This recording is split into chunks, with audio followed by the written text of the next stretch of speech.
Hello from Portland. It's been a pretty good day.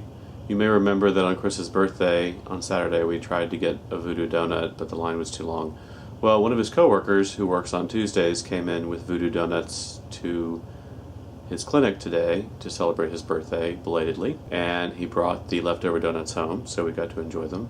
Showing here some of the classics. There's the Oreo donut, the Cocoa Puffs donut, and the Fruit Loops donut. If you ever make it to Portland, you really should try to go. There's two Voodoo Donuts locations. There's the main one downtown, and then there's one on our side of the river, which is less crowded and a little more comfortable and a little, to be honest, less scary. The one downtown kind of looks like a methadone clinic.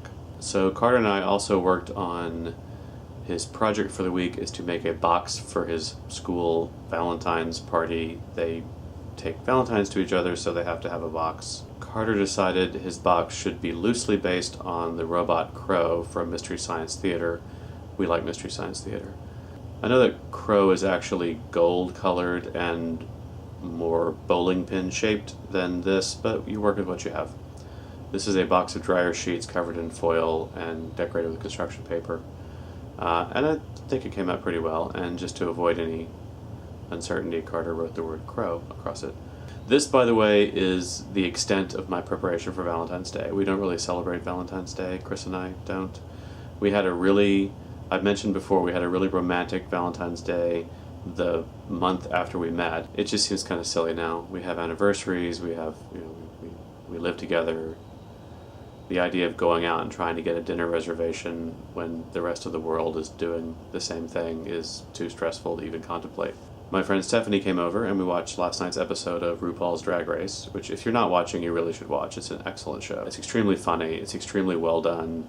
It is a great exploration of drag culture and gay culture, and it's actually kind of a running commentary on reality shows and their conventions and tropes. And when you think about it, reality television, for all of its flaws, has done a lot to advance the cause of gay and lesbian and transgendered individuals in this country. The very first reality show was on PBS. It was called American Family, and the son in that family came out on national television. It was a huge story at the time, and it was something that had been happening in houses all over the country for years, but had never really been talked about until it was on television. The first winner of Survivor was a gay man, and not just a gay man, but kind of an obnoxious gay man. Not the sort of non-threatening, wise, benevolent gay person, but a real flesh and blood, overweight, kind of a jerk gay man.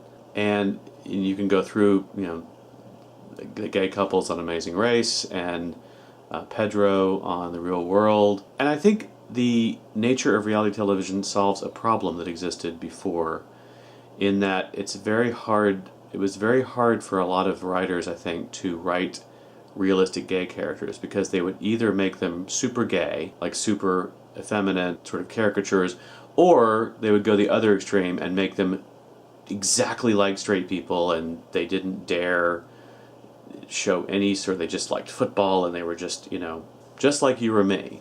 And both of those extremes are kind of untrue, and they're difficult to avoid if you're trying to make up a gay character. And I think what reality television did was allow people who were just gay people, who kind of acted in some ways that were stereotypically gay and in some ways that were totally like anybody else, and brought their own mixes of personality into it.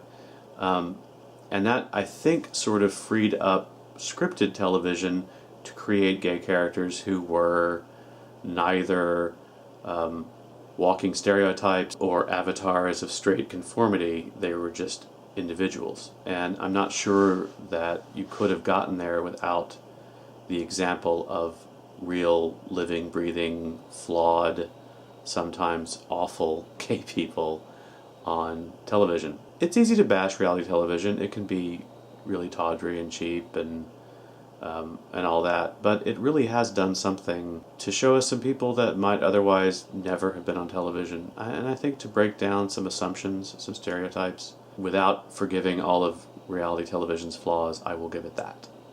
Thanks for watching. I'll see you tomorrow.